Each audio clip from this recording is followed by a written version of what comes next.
I felt pretty behind on doing these review videos, and if I were to do them in the traditional format of 3 to 5 books at a time, it would take me a while to catch up, and I need to catch up. The Female Man by Joanna Russ.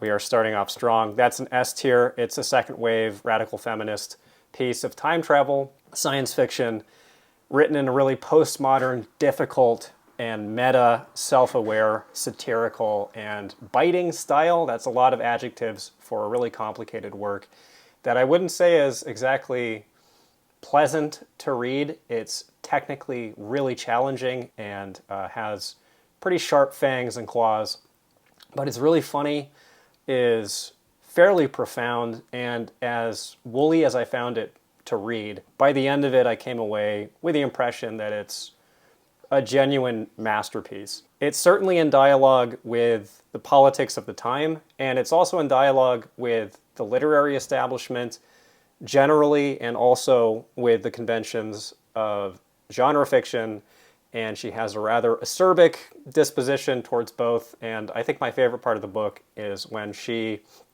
prefigures or foresees a lot of the criticisms that she's going to get for this book, the one that you're reading, being too radical, and satirizing little snippets of reviews that she anticipates getting.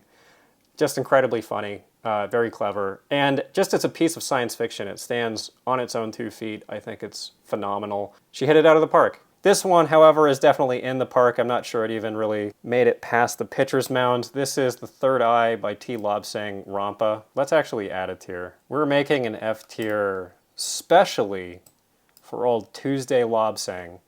This is a book written in the 50s by a British plumber who was masquerading as a Tibetan Lama. It's a fictitious account of his upbringing as first a Tibetan child and then a wunderkind Tibetan monk possessed of magical powers such as flight, I think. I think he could fly. It is very obviously made up, but this guy whose name was Cyril Hoskin or Hoskins was found out after the publication of this book, exposed to the public, and then never dropped the Tibetan Lama story, even though he's from Devonshire and is a plumber.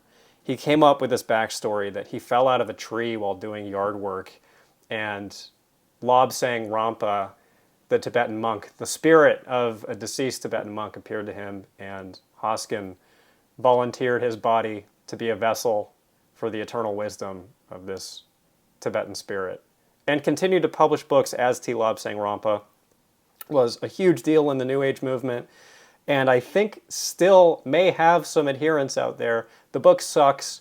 It is a bad, plotless piece of fantasy fiction or historical fantasy, and I said, I think in the Patreon review, that that might be an apt description for most New Age books. Bad fantasy, and I don't recommend reading it. Forgot to mention that I recorded an episode of SF Ultra about The Third Eye with Sean. We talked about it for over an hour. It's pretty funny. If you're curious about that, there will be a link to that in the description. I do recommend He Died with His Eyes Open by Derek Raymond, which is, again, S tier.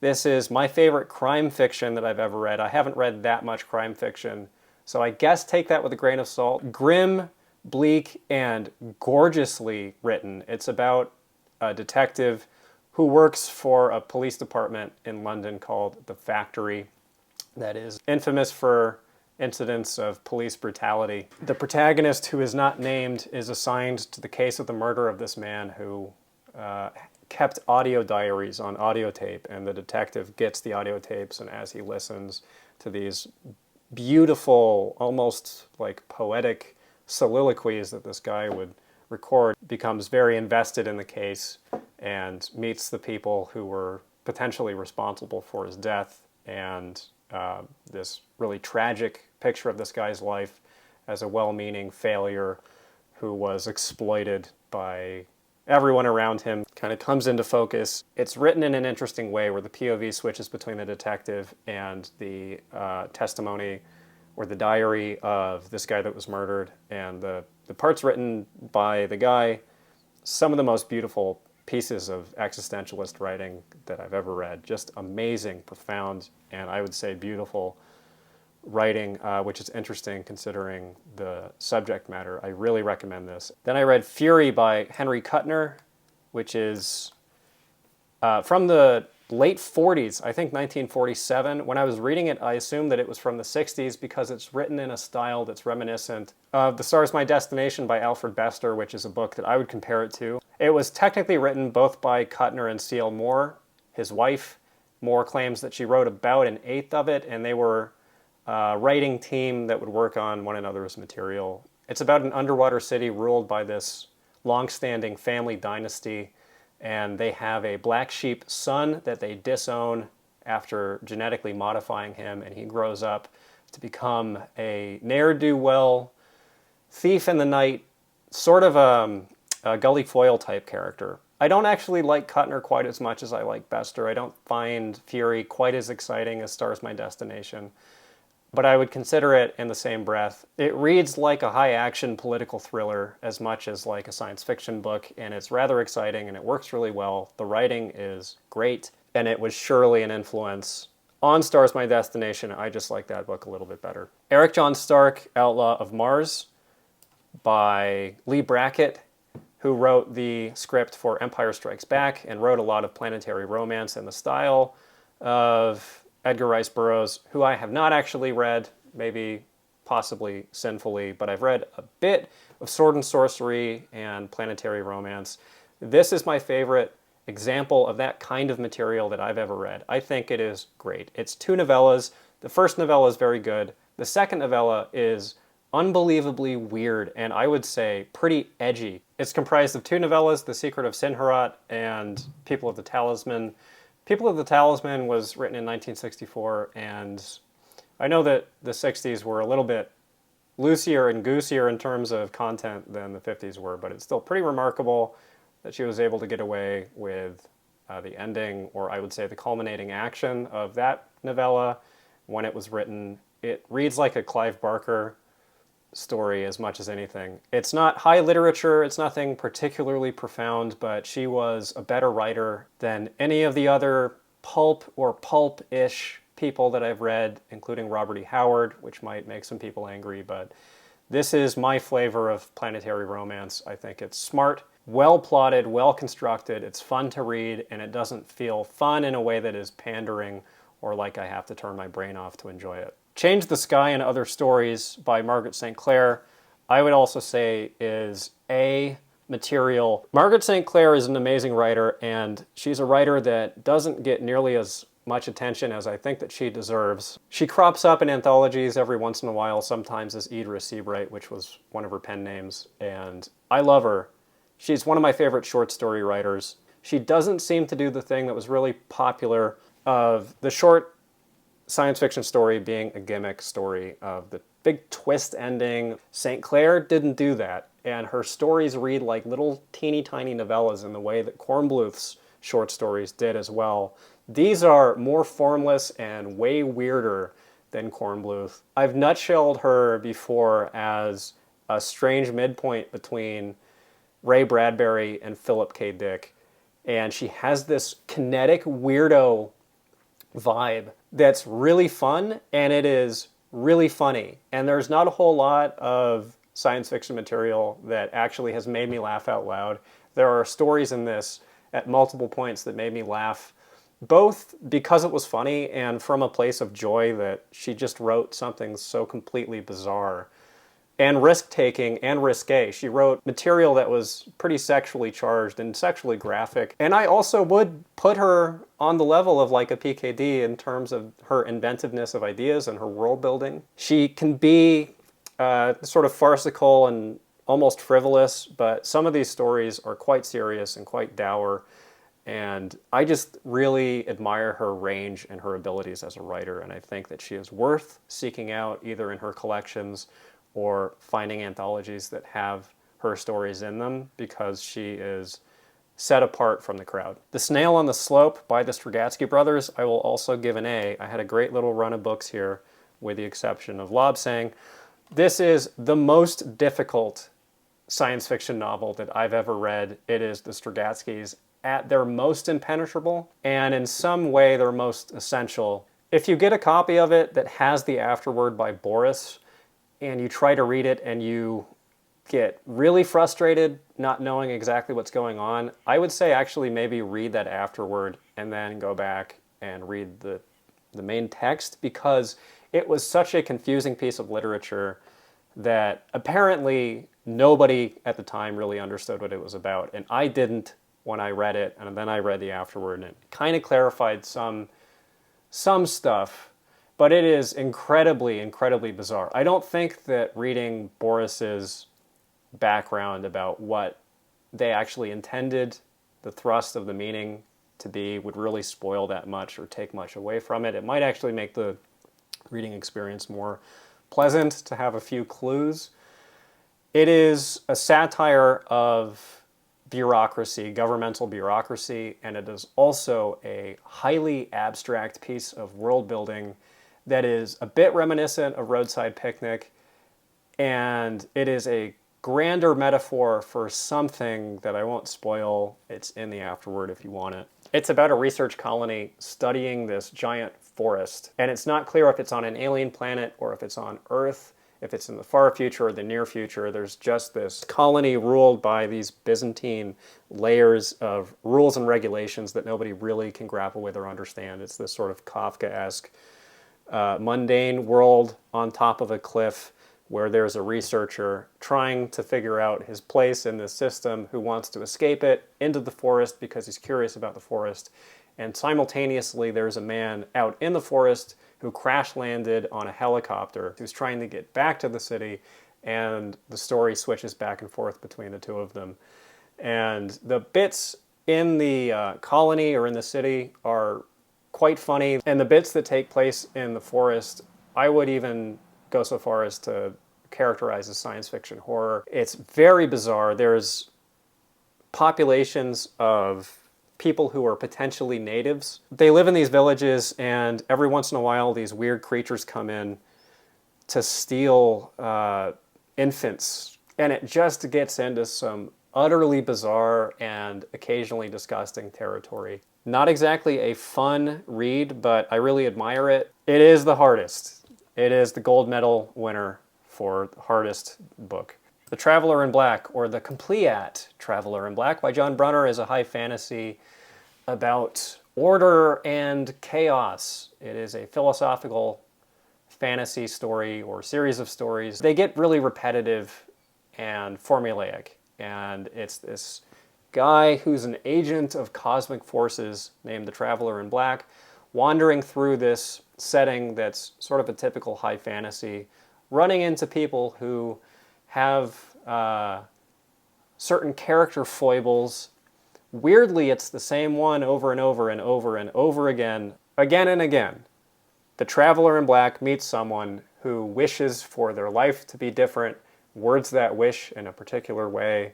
The Traveler in Black grants it with a catchphrase that he uses, and then their wish is fulfilled in a dark and twisted and linguistically literal way. It got obnoxiously repetitive and redundant, and it gets into some Roger Zelazny territory towards the end of this big, overarching plot meeting its resolution.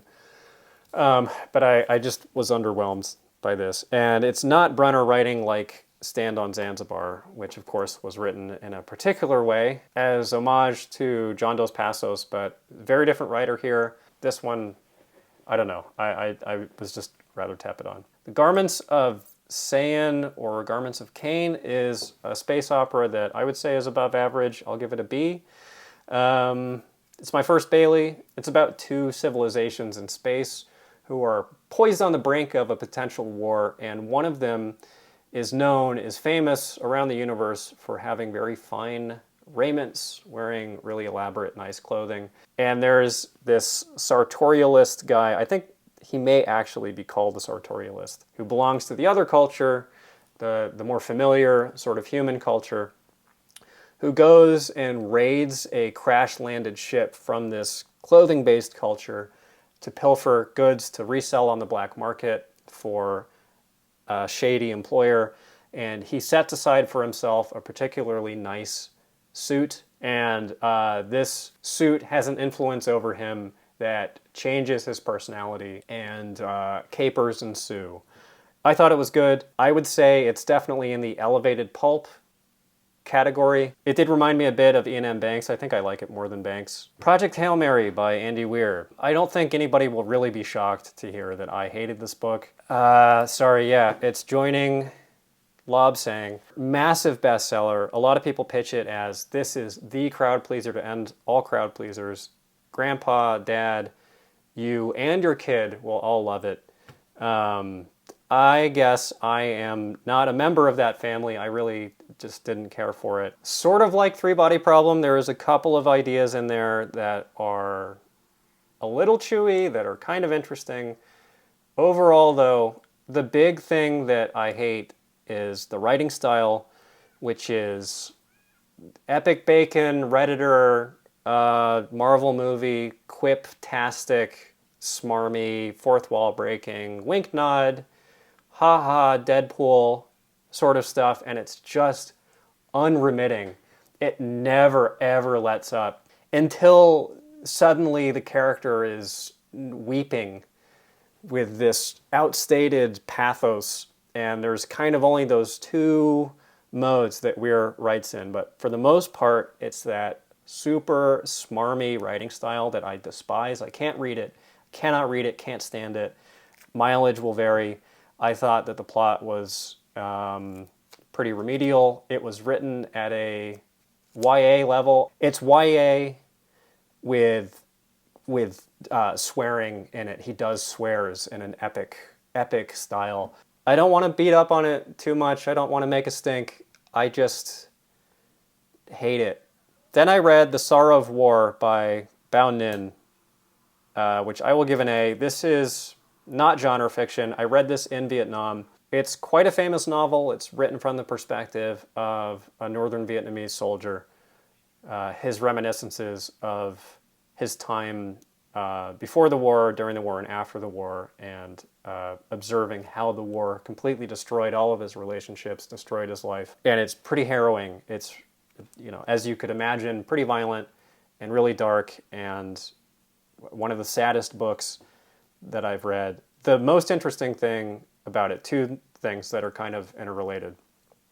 It was a bestseller in the West because, I think in large part, of how closely it mirrored a lot of Vietnam War narratives written from the American perspective. Sort of familiar stories of going off to this war, coming back home and finding yourself an alien in your home country and an interloper in your own life. And this sort of centers around a tragic, failed romance from the pre-war days. It's written as non-linear diary fragments. So you hop around in the timeline until you get the bigger picture in the sort of collage style, which I thought was an interesting way to write it. Of course it's in translation. The writing wasn't quite top level, but beautiful book, very memorable book, quite moving. One of the other reasons why it's famous is that it didn't portray the war as a glorious struggle on behalf of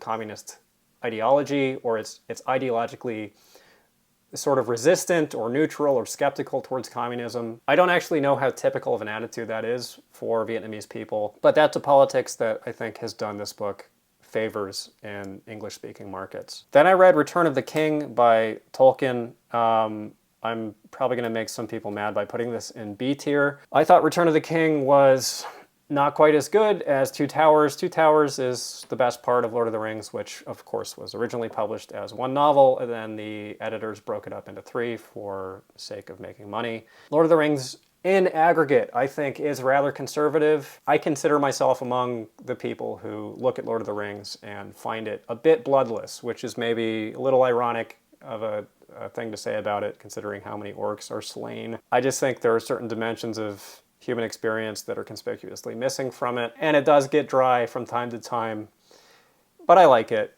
I do like Lord of the Rings. I don't love Lord of the Rings with the capital L, but there's a lot to appreciate in it. One thing that I noticed that pleased me is I think that there is an unsung influence from William Hope Hodgson on the parts of Lord of the Rings that take place in Mordor. Specifically, I'm talking about the Nightland. There are just a couple of little stylistic things that made me think that Tolkien probably drew water from that well. The Complete Conan. C for Conan. This is going in C. This will probably make a lot of people even angrier than Lord of the Rings. I read the first quarter of the Conan stories in whatever sequence they were put in this omnibus edition.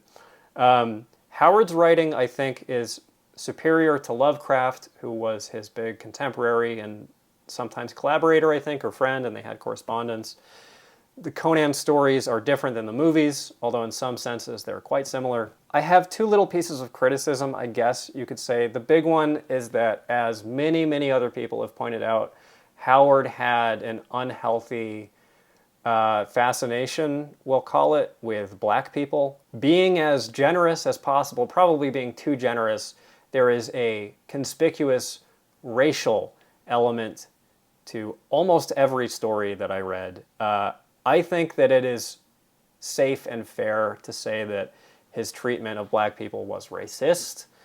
I don't think that that is a reach or a stretch. And there is, I also think, a weird little psychosexual undertone to some of that material. It also is wish fulfillment fiction, and as such, I think it does get formulaic, it gets a little predictable, and it's not exactly the kind of thing that I love to read. However, Howard was a good writer. The cosmic horror elements of it were a surprise to me. I didn't realize how close to Lovecraft this material actually is.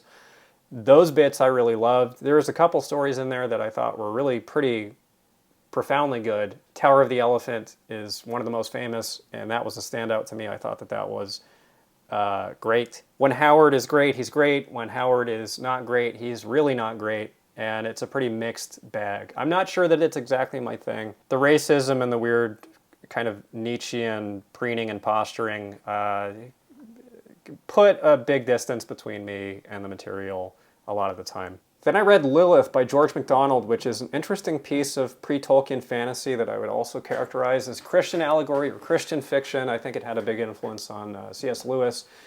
Structurally, it's very close to Narnia. It's about this young man who comes into an inheritance that includes this country estate that has this big library in it. And as he's reading in the library, he sees the apparition of this old man who leads him up into the attic and through a mirror to the other side into this enchanted kingdom. The first bit of it, I would say the first third, is solid, straight, strange fantasy, like philosophical fantasy. Really good. I love the world building. I love the sense of mystique around that world. The magic is really enigmatic. You don't exactly know how it works or what's going on. It's rather confusing, and he has these philosophical discourses with this old man who sometimes appears to him as a talking raven. Then it gets a little more discursive and a little bit more directly religious.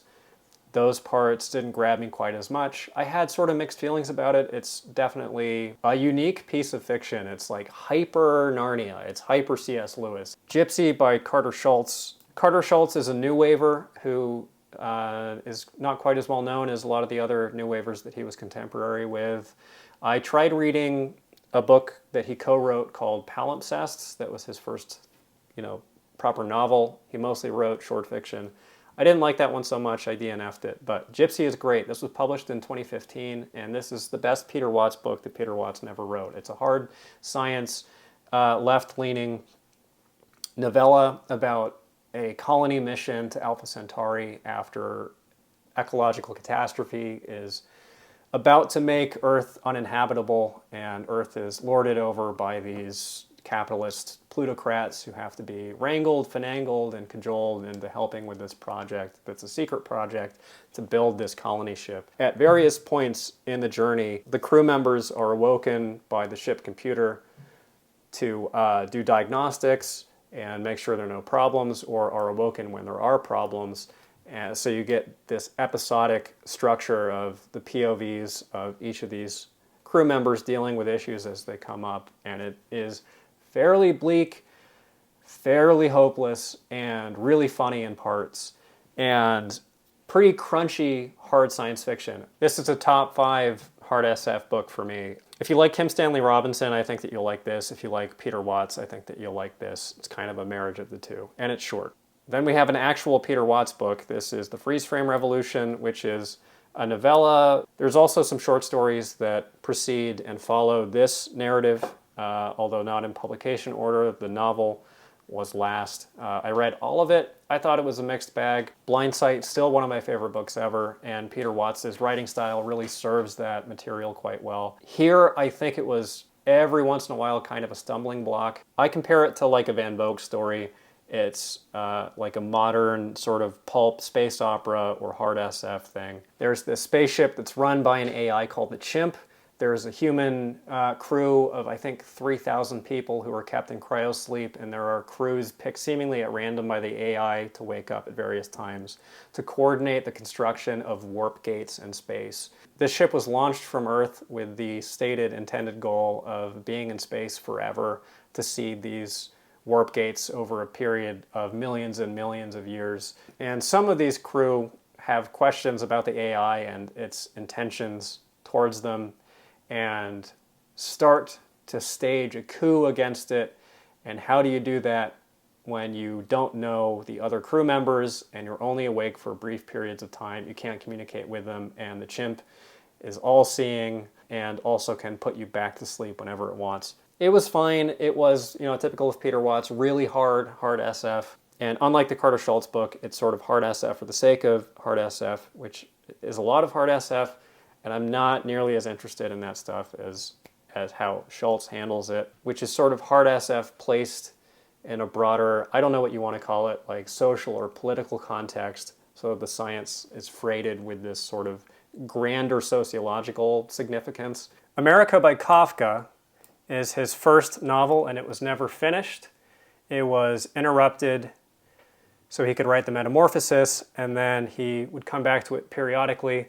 And it's an interesting book. It's the least Kafka-esque of Kafka's work that I've read. The only Kafka that I haven't read at this point is The Castle, which a lot of people consider his masterpiece. Probably my favorite writer. And I think if you read a lot of science fiction and fantasy and you haven't read Kafka, he is right up your alley. He will slot right in there, and he casts a very, very long shadow over a lot of science fiction. So I think that he should be read. This is a story about a young man who finds himself embroiled in a scandal back in, I think it's Germany, and is exiled from his family to the United States, where he serendipitously runs into his wealthy uncle who takes him under his wing, and he experiences life in a slightly displaced America that is a little different and slightly fantastical. The Statue of Liberty holds a sword. San Francisco's on the East Coast. There are little quirks in the way that America is described that sets the narrative just one toe over the realism line. The novel has a cyclical structure that is subtle. Amerika was never finished, so it lacks like a proper ending, although I think the ending that's in there works. If you already like Kafka, I think you will like this. If you've never read Kafka before, I would start elsewhere, but thumbs up for Amerika. Then I read Moderan by David R. Bunch, which you very likely have not heard of, and that's too bad, because this is a contender for best book on this list. It's a contender for the top 15. There's probably a very, very good chance it'll be on the next top 15. It's a fix-up of short stories that Bunch published to the chagrin of a great deal of the readership of science fiction magazines in the 70s, 60s and 70s, who hated the stories because of the content and because of how they were written. The content regards a post-nuclear apocalypse world that's been turned into all metal and plastic, and people turn themselves into cyborgs who can basically live forever because all their internal organs can be swapped out for spares, and they live in these fortresses and wage recreational war on one another, and values like love and parenthood and I don't know, anything even resembling superficially something like human rights has been completely abandoned. Bunch's prose is, I think, pretty close to beat writing. It's close to something like Kerouac and Ginsberg. It's this stream of consciousness, rambly style that's punctuated with these big exclamations of all capitals and this rollicking, like, high energy tone. And it has this weird flavor of Dr. Seuss, both in the world building and in the prose, but hyper-violent, dark, satirical. It's the kind of thing that you really just have to read, and I really encourage you to do so if you're into the fringes of science fiction and weird stuff. It is rather difficult at times. It gets a little repetitive. It's almost as if he's retelling the same short story again and again with different language. But I was stunned by this. I was amazed by it. I think it's one of the best pieces of writing, not just in science fiction, but in fiction period, that I've come across. Thankfully, it is available in an NYRB edition if you want it in hard copy, so it's not one of these super obscure vintage books that has a limited supply. You can get your hands on it if you want, and I think that you should. Then I read We Can Build You by Philip K. Dick, which I thought was middling. It had high points, it had really low points. You know, it's PKD writing in his paranoiac mode, which I know that that's a big selling point for PKD for people. I don't like it. The plot is rather disjointed. The top half of it is really good. It's about this company that manufactures mood organs and also gets into cybernetics, manufactures androids that are modeled after historical figures and given the personalities of historical figures, including Abe Lincoln and one of his cabinet, I don't remember his name. Then it skews off into this love story that I think is not great. There's some really tortuously purple passages of like soap opera writing in this that are quite terrible, I think, and the ending is not particularly satisfying. It was a mixed bag. It's one of the lesser PKDs that I've read. It's towards the bottom of the list. Eden by Lem. It's middling for Lem, but because Lem was such a powerful writer, it is way above average, way above the cut, solidly an A.